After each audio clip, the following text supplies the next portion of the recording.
কথাটা আল্লাহ তাআলা বলেছেন, ইয়া আইয়ুহাল্লাযীনা আমানুস্তাঈনু বিস-সাবরি ওয়াস-সালাহ, হে ঈমানদারগণ তোমরা সাহায্য প্রার্থনা করো নামাজ এবং ধৈর্যের মাধ্যমে। ইন্নাল্লাহা মা'আস-সাবিরিন, নিশ্চয়ই ধৈর্যশীলদের সাথে আল্লাহ আছেন। এরপরের কথাটা হলো ওয়ালা তাকুলু লিমান ইউকতালু ফি সাবিলিল্লাহি আমওয়াত, যারা আল্লাহর পথে জীবন দেয় তাদেরকে তোমরা মৃত বলো না, বাল আহইয়াউ ওয়ালাকিন লা তাশউরুন, বরং তারা জীবিত তোমরা তা দেখো না। সুবহানাল্লাহ। এরপরের কথাটা হলো ওয়ালা নাবলুওয়ান্নাকুম বিশাইইম মিনাল খাউফি ওয়াল জুই ওয়া নাকসিম মিনাল আমওয়ালি ওয়াল আনফুসি ওয়াস সামারাত ওয়া বাশশিরিস সাবিরিন। আল্লাহ তাআলা বলেছেন 5টি জিনিস দিয়ে আমি তাদেরকে পরীক্ষা করি। খাউফ,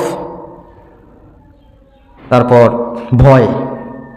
5টি জিনিস হলো ভয়, ক্ষুধা, তাদের মাল, তাদের জান, তাদের ফসলাদি। কয়টা হলো? 5টা। কি কি? একটা হলো ভয়, একটা হলো ক্ষুধা, একটা হলো মাল, একটা হলো জান, আর একটা হলো তাদের ফসলাদি। এই 5টি জিনিসের মাধ্যমে আল্লাহ তাআলা কি করেন? পরীক্ষা করে থাকেন। ওয়াবাশশিরিস সাবিরিন, এই পরীক্ষায় যারা, এই পরীক্ষা অবস্থায় যারা ধৈর্য ধারণ করে, আল্লাহ বলেছেন এই ধৈর্যশীলদেরকে সুসংবাদ দাও। সুবহানাল্লাহ। ওয়াবাশশিরিস সাবিরিন, এখানে বিষয় আমরা কয়টা পাইলাম? প্রথমে বললেন যদি কিছু চাও তাহলে কি? নামাজ এবং ধৈর্যের মাধ্যমে চাও। এরপরে বললেন যারা আল্লাহর রাস্তায় শহীদ হয়, জীবন দেয়, তাদেরকে তোমরা মৃত বলো না। ওইটার সাথে এটার কোনো বিষয়ের মিল নাই। এরপরের আয়াতে বললেন তাদেরকে আমি পরীক্ষা করে থাকি 5টা বিষয় দিয়ে, 5টা জিনিস দিয়ে। একটা হলো ভয়, একটা হলো ক্ষুধা, একটা হলো মাল, একটা হলো জান, আর একটা হলো ফল ফসলাদি, খাবার। এগুলো দিয়ে আল্লাহ তাআলা আমাদেরকে পরীক্ষা করবেন। যদি এই পরীক্ষায় ধৈর্য ধারণ করা যায়, পরীক্ষায় যদি ধৈর্য ধারণ করা যায়, তাহলে আল্লাহ বলেছেন ওয়াবাশশিরিস সাবিরিন, তাদের জন্য সুসংবাদ দাও যারা ধৈর্য ধারণ করেছে। কোন সময় ধৈর্য ধারণ করেছে? এই পরীক্ষাটার সময়। যখন আল্লাহ ভয় দেখান তখন ধৈর্য ধারণ করেছে, যখন আল্লাহ ক্ষুধা দিয়েছেন, প্রচণ্ড ক্ষুধা, তখন ধৈর্য ধারণ করেছে, যখন আল্লাহ মাল নিয়ে গেছে ছিনিয়ে তখন ধৈর্য ধারণ করেছে, তখন জান নিয়ে গেছে তখন ধৈর্য ধারণ করেছে, আর যখন খাবারের উপর বিপদ আসবে, খাবার ফসলাদি, ফসল নষ্ট হয়ে যায়, ফল নষ্ট হয়ে যায়, তখন ধৈর্য ধারণ করেছে। আল্লাহর প্রতি বিশ্বাস হারায় নাই, তাদের জন্য সুসংবাদ। এই বিষয়ে যদি ধৈর্য ধারণ করে তাদের জন্য সুসংবাদ। সুসংবাদটা কি?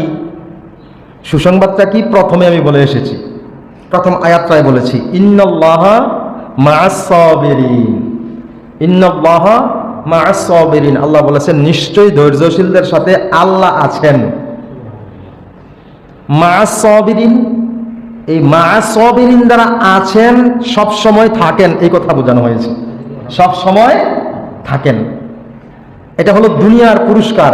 2টা প্রধান পুরস্কার, বড় পুরস্কার, মহা পুরস্কার।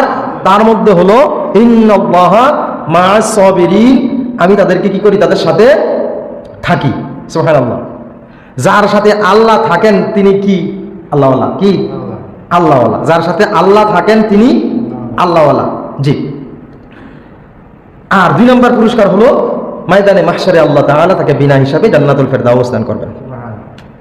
এই 2টি মহা পুরস্কার, এই 2টা পুরস্কার যদি থাকে তাহলে আর কিছু লাগে। 1 নম্বরে দুনিয়ায় আল্লাহ সবসময় তার সাথে থাকেন, আর হাসরে আল্লাহ তাকে জান্নাত দিয়ে দেবেন। তাহলে এটাই তো আমরা চাই। আমরা সব সময় চাই আল্লাহ আমাদের সাথে থাকুক আর ওখানে আমাদেরকে জান্নাত দেখ, এটাই তো আমাদের চাওয়া। এই পুরস্কার, সুসংবাদ এটাই। আল্লাহ বলেছেন ওয়াবাশশিরিস সাবিরিন, ধৈর্যশীলদেরকে সুসংবাদ দাও। কি সুসংবাদ? আমি তাদের সাথে আছি, ইন্নাল্লাহা মা'আস সাবিরিন, দুনিয়ায়। আর হাসরে তাদেরকে কি করব? আমি জান্নাতুল ফেরদাউস দান করে দেব, অসীম নিয়ামত দান করব, যেটার কোনো সীমা থাকবে না। তো এখানে 5টা বিষয়ের কথা বললেন। ধৈর্য ধারণ করতে হবে কোন 5টা বিষয়ে? যখন আমাদের ক্ষুধা আসবে, যখন আমাদের ক্ষুধা আসবে। আমি এক এক করে কথাগুলো বিশ্লেষণ, বিস্তারিত আলোচনা করে যাব ইনশাআল্লাহ। যখন আল্লাহ বলেছেন তাদেরকে আমি ক্ষুধা দিয়ে পরীক্ষা করব। ক্ষুধা বলতে আমাদের চাহিদা, খাবারের চাহিদা, পোশাকের চাহিদা, টাকার চাহিদা, প্রয়োজন যেটাকে বলা হয়, এটাকে তো ক্ষুধা কি বলেন? যত প্রয়োজন, শরীরের ক্ষুধা হতে পারে, দৃষ্টির ক্ষুধা হতে পারে, কানের ক্ষুধা হতে পারে, মস্তিষ্কের ক্ষুধা হতে পারে, দেহের ক্ষুধা হতে পারে, পেটের ক্ষুধা হতে পারে, সব কিছুর ক্ষুধা আছে না নাই? সব কিছুর ক্ষুধা আছে।